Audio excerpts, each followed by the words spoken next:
Thing I want to do is to draw your attention to the three definitions of justice. It's really important. Character matters here in particular, and setting. Cephalus, who is he? He's an old, wealthy man who made his money, he implies, by doing some things that maybe weren't the most moral. What does Cephalus think that justice means? How is that connected to who he is? And what is the role of religious sacrifices in his account of justice? It seems to be the case that what matters in his mind is paying off debts. That includes debts to the gods. Okay, that includes moral debts, it seems. But if you repay debts to the gods by making sacrifices, then who can repay debts to the gods? Only one kind of person, the rich. Okay, so think about what that means about society and about religion. The next definition of justice comes from Polemarchus. This is also an important character moment. Polemarchus is spirited. He is thumotic. The part of the soul that strives for brave and great things, and it plays a big part in the Republic. Polemarchus dies in the rebellion. He has a definition of justice that relates to friends and enemies. Ask yourself why that definition is a poor one for Plato. Why is it a poor one? Ask yourself what its virtues might be. The third one, another character moment, is the definition of Thrasymachus, that there is no such thing as justice, in the sense that justice is just the right of the stronger. Okay? Meaning justice is what the strong say it is. Okay? He's described in the dialogue as coming into the setting like a vulture. Okay, like a vulture. Why is he described that way? What does that mean for the definition that he offers? Okay? He accuses Socrates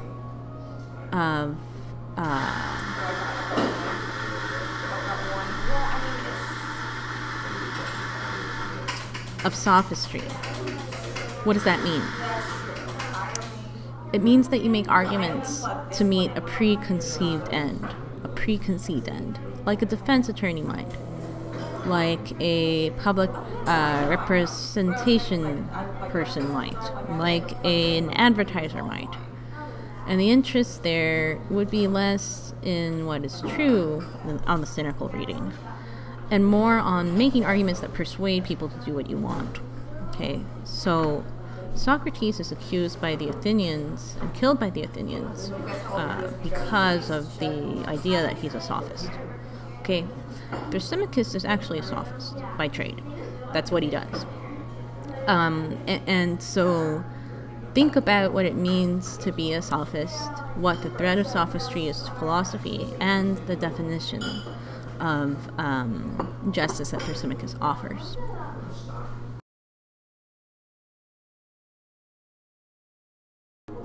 Thrasymachus sets the stage for the entire dialogue.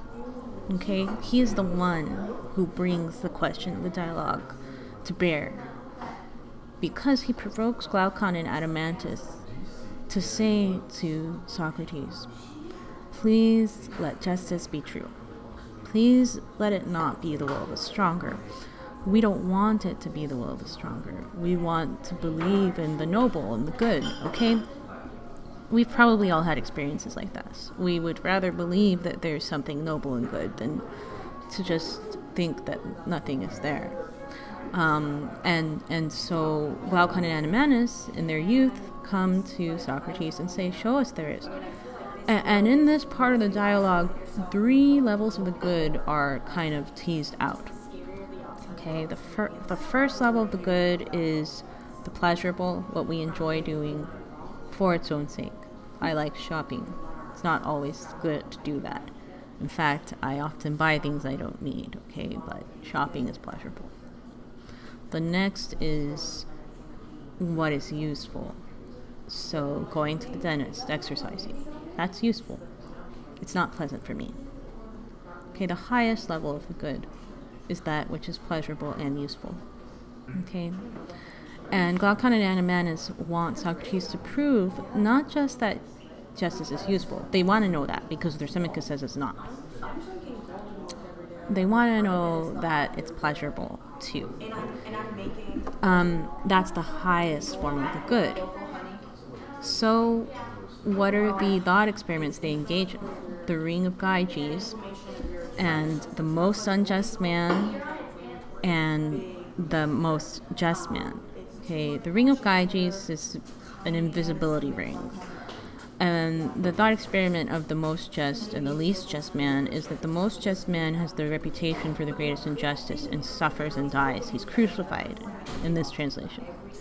And the least just man has the greatest reputation for justice, but he is what? The most unjust. So he gets honors, privilege, everything. And he's seen as a kind of hero. But he's actually a terrible human.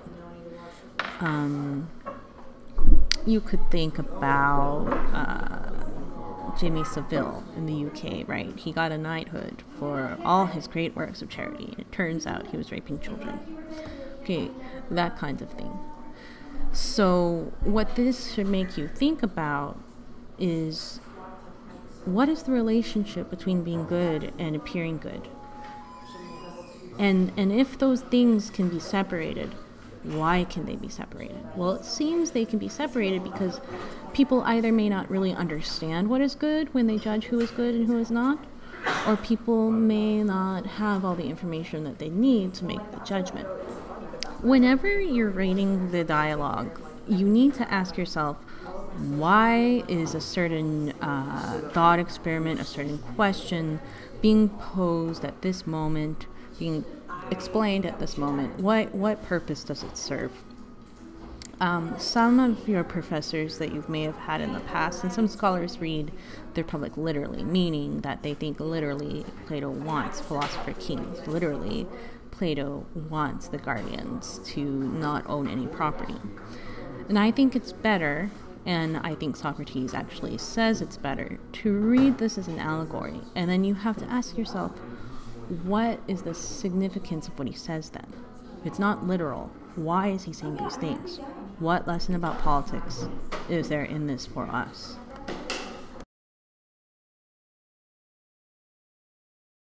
So the next thing to call your attention to is this movement from the challenge of the Republic, what is justice, because we're scared it's not real or it's not useful, to the Citian speech, which is very famous, right?